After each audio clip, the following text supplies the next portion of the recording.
Alright guys, this is a ZeroWater. You do not want one of these.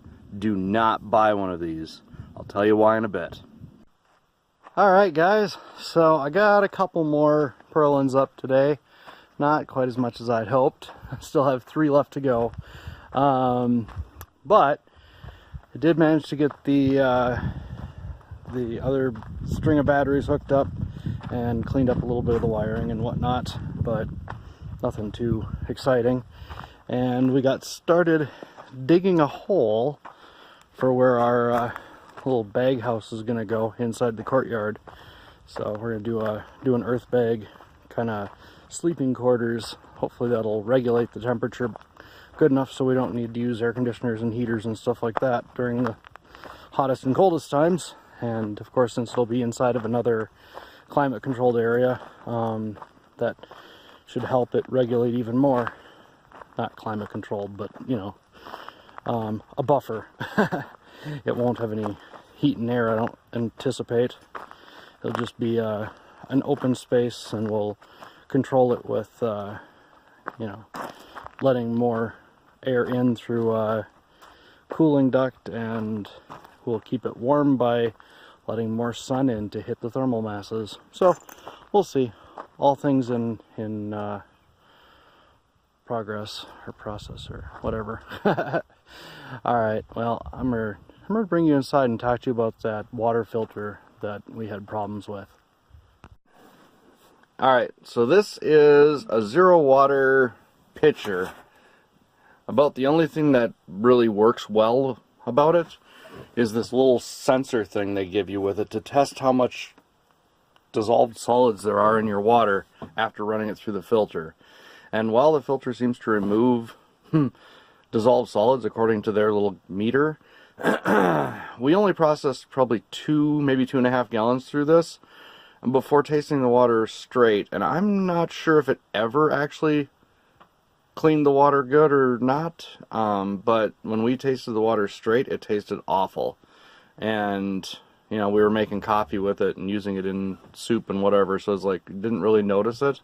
I don't know if it was gross or not, but basically after about 2.5 gallons what we tasted was awful. It was like, people have related it to tasting fishy. I didn't really taste that, but it was very like bitter and acidy tasting, and even like felt I don't know what you're doing, like almost like drinking hydrogen peroxide or something, and it gets all foamy in the back of your throat and stuff. I don't know, it was just gross. And yeah, so we basically bought this thing for $18 on clearance at Walmart, because we thought that it would make sense rather than buying, you know, even if it only did the 20 gallons it claims, it's like, well, it's about the same as buying 20 gallons of water cost-wise, and we'll just filter our water through this thing. But anyway, it was a bad purchase. I guess I've rambled on enough, but this was our water problem, not the water. The water from the ranch or the lodge actually tastes pretty decent, even unfiltered. This stuff going through here was just awful. So don't ever even think about buying one of these ZeroWater filters. It's just garbage. Alright guys, so it is Saturday evening, I guess, 6:40, and just got the last purlin up on the building. It's taken a while, not because we've been working too hard on it, just only working a couple hours a day, you know, ends up taking a while to get things done. At least a couple hours on this. Other stuff, like messing with the solar stuff and, you know, figuring out where we're going to dig our hole for the little bag house, the earth bag house, and, you know, messing around with the tiller and driving around to places takes forever, you know, so try not to do that very much, but when we do, it pretty much burns the day, so, you know.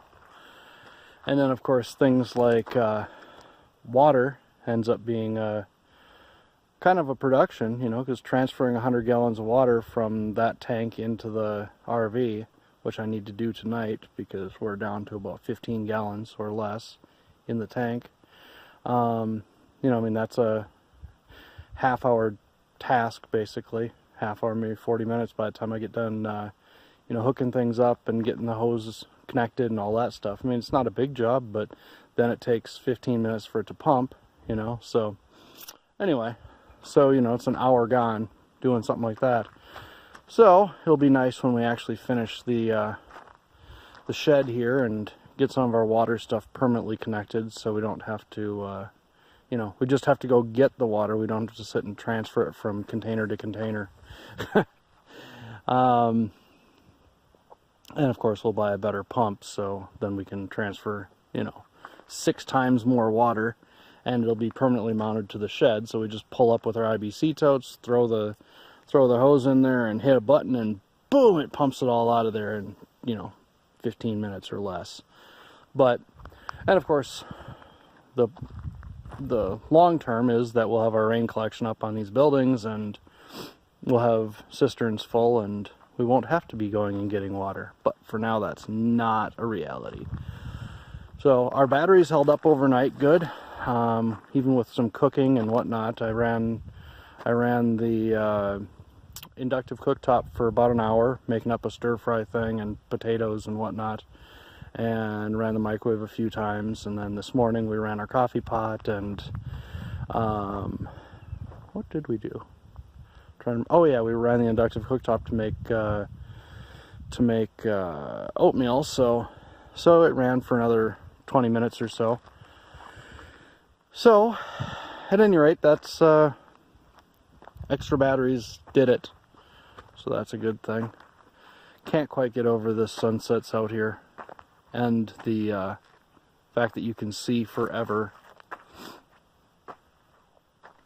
Alright, I'm going to go inside, and I will see you guys in the morning. Bye.